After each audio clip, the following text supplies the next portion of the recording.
segueing to the gridiron, the Arizona Cardinals pulled out a 18-15 victory yesterday in overtime, courtesy of a touchdown reception, walk-off touchdown in overtime by Larry Fitzgerald. Saved Carson Palmer again. Shocker.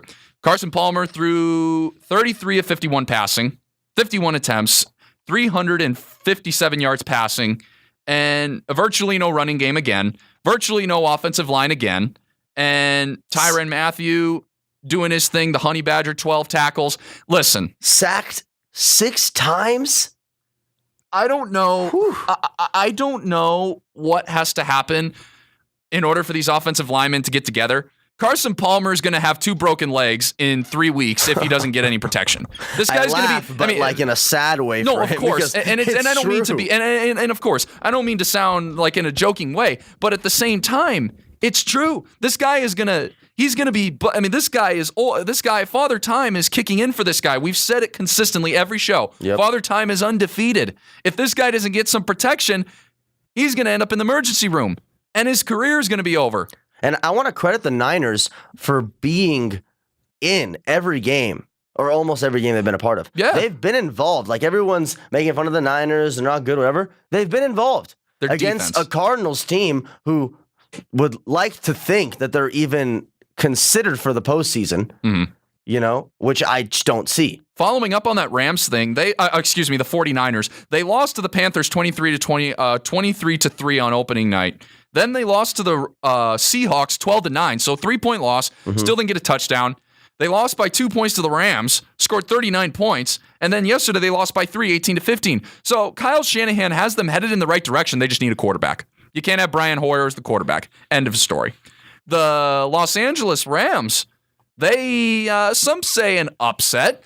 They beat the Dallas Cowboys yesterday. I'd say most would say an upset. I can tell you right now, I didn't pick them. 35-30 over the Dallas Cowboys. Jared Goff looked good again. Jared Goff writing him off as a bust per se. Everybody's like, oh, what's this guy going to do? He isn't surrounded by the right people. Well, I would beg to differ because there's a guy named Sean McVay who seems to relate very well to his players. This is a guy who comes in, the youngest coach in NFL history. He has all the requisite weapons around him in Todd Gurley, Tavon Austin, Robert Woods, one of the best defenders, if not the best, in Aaron Donald on defense.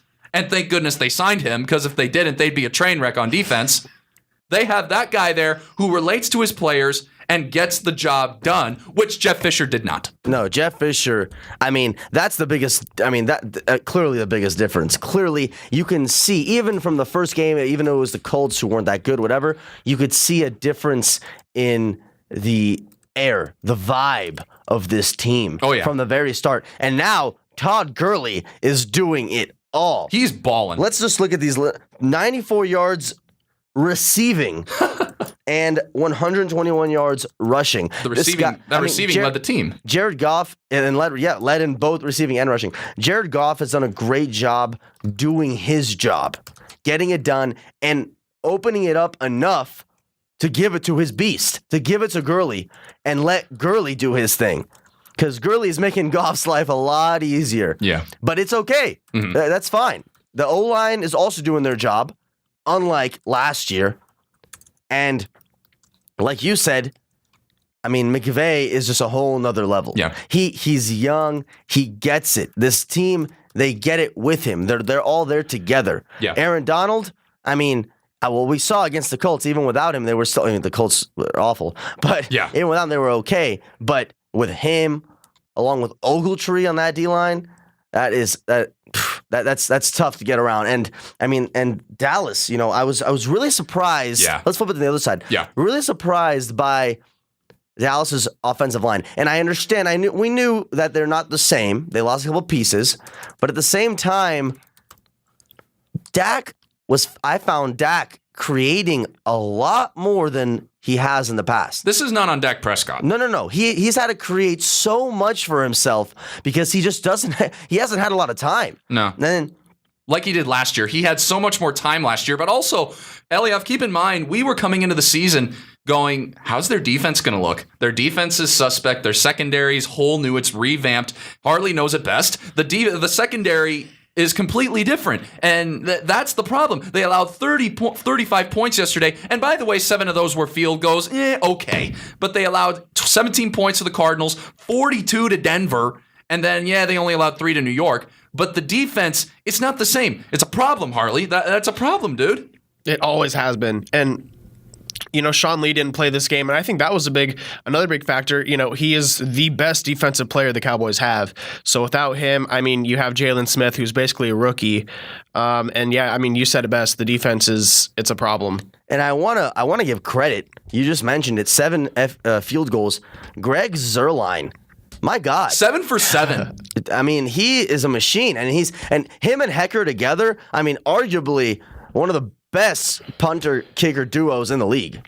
And by the way, and I'm gonna say something pretty bold here. Maybe it is, but maybe it isn't. I don't know. But given the rate that the NFC West is going, the Seahawks inconsistencies, the Cardinals damn sure are inconsistent. The 49ers are 0-4. They don't have a quarterback. At this rate, I think the Los Angeles Rams are going to win the NFC West. That is bold. At this rate. I'm not going to say anything as of right now, but at this rate, the Rams look really good. Way better than I think anyone expected. So there you go right there. There you have it. The Carolina Panthers went into Foxborough and beat the New England Patriots 33-30 yesterday. I decided to put Cam Newton and Kelvin Benjamin on my fantasy bench. Oh, for the 1 week, they actually do something. Come on. 104 yards for Benjamin. Ouchie. Christian McCaffrey, 16 yards rushing, not much for him. But Jonathan Stewart, strong running game for him, 68 yards. Look, the Panthers, I want to focus more so on the Patriots because we know the Patriots offense is going to be just fine. The question, the defense, what in the world has happened to the defense for the Patriots? The defensive coordinator for the Patriots is going to have to kind of scratch everything and kind of start over in a sense because this is unacceptable because every play where the Panthers went toward the end zone and started a scoring drive, there was one big play that they made. There's so many gaping holes in this Patriots defense. 42 points allowed to Kansas City, 20 to New Orleans, 33 to Houston, and then yesterday 33. No. Unacceptable. Unacceptable if you're the New England Patriots. And I would say, to flip it on the other side, Cam Newton, first quarterback ever to get 50 rushing TDs. Wow. And then at that time, when he got one of his touchdowns, he put his fist up for solidarity. And then after the game, he didn't even want to talk to reporters because, the same thing the Bills did, the Buffalo Bills, and we'll get to that when they beat the Falcons, said, hey, you didn't want to cover us before the game? You already thought we were going to lose? So we don't want to talk to you now. They said the Bills said, okay, let's talk, as in a really sarcastic manner. Yeah. But totally understand them. But let's see if this can jumpstart a Panther season because they have the pieces. Yep. They have those pieces. They haven't been clicking. Greg Olsen's still injured. One of Cam's obviously favorite targets.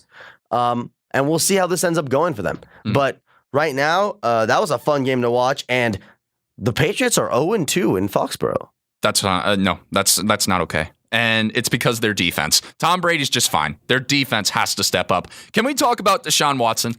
Please. 57 points this guy put up, albeit against the Titans, but at the same time, watching those highlights yesterday and just seeing how Deshaun Watson balled out. Look, this guy in the pocket, he's very, very smooth in the pocket. Let's just put it like that. And he can run the read option. That's something that the Texans with Lamar Miller, the read option with those two guys, that's something that's going to benefit the Texans tremendously for the rest of the season because Deshaun Watson, yes, he's a rookie, and he made history yesterday. 4 touchdowns, a QBR of 98. That's a scale from 0 to 100. His QBR was 98. And he threw for 283 yards. That tied for the most rookie TDs in a game. And they got this guy named DeAndre Hopkins, who's got who can be. If he had a quarterback within the last few years, he'd be in the conversation for best receiver, in my opinion. But he hasn't had a quarterback. And then you got Ellington, Fuller, Anderson, Griffin, and stacked on defense. We don't even talk about the defense. The Texans, man. I don't know what I was thinking. I thought the Titans were going to beat better than the Texans. I picked the Texans, and I'm happy I did because I really saw Deshaun Watson coming into his own. Yeah. And wow, I didn't think it was going to happen like this. No. But boy, and we'll hear about Deshaun Watson a little bit later in the show as well. Yes, we will. That's really cool. Well, that's a good segue. The Buffalo Bills, they upset the Atlanta Falcons yesterday. And it was 23-17 at the Mercedes-Benz Stadium in Atlanta. That's a beautiful looking stadium, by the way. And Chick-fil-A's closed on Sundays. Whatever. The Buffalo Bills are 3-1, much to everyone's surprise. Tyrod Taylor, not exactly the greatest performance, but it was good enough. Shady McCoy, 76 yards rushing. The Falcons, I'm not going to sweat this too much. I think the Falcons are still perennial NFC favorites. I think this was just an aberration. Matt Ryan... there are going to be days where you're not going to be on your top game. Matt Ryan, 242 yards passing, did have 2 interceptions, a QBR of 51. I'm not going to sweat this too much. The Falcons are going to recover. They're going to recover. I'm not going to sweat Yeah, they'll this. be fine. I mean, if anything, you want these losses now when your team is still getting together, getting themselves acquainted, getting rid of all the kinks and the problems. It's part of the season. You're not going to be undefeated. Mm-hmm. And it's simple as that. Transitioning real quick before we get to ASU football, Dalvin Cook has a torn ACL, according to reports. And for Vikings fans out there, my condolences. The season wasn't going anywhere anyway, but now for sure not. And now, Case Keenum was your quarterback because Sam Bradford's hurt. And Sam Bradford, we all know the story with that guy. So Latavius Murray and McKinnon are going to be the running backs now for Minnesota. Dalvin Cook was looking really good. That's a bummer for that young man out of Florida State. Had a really dynamic young player in the backfield for Minnesota. Tough loss for them.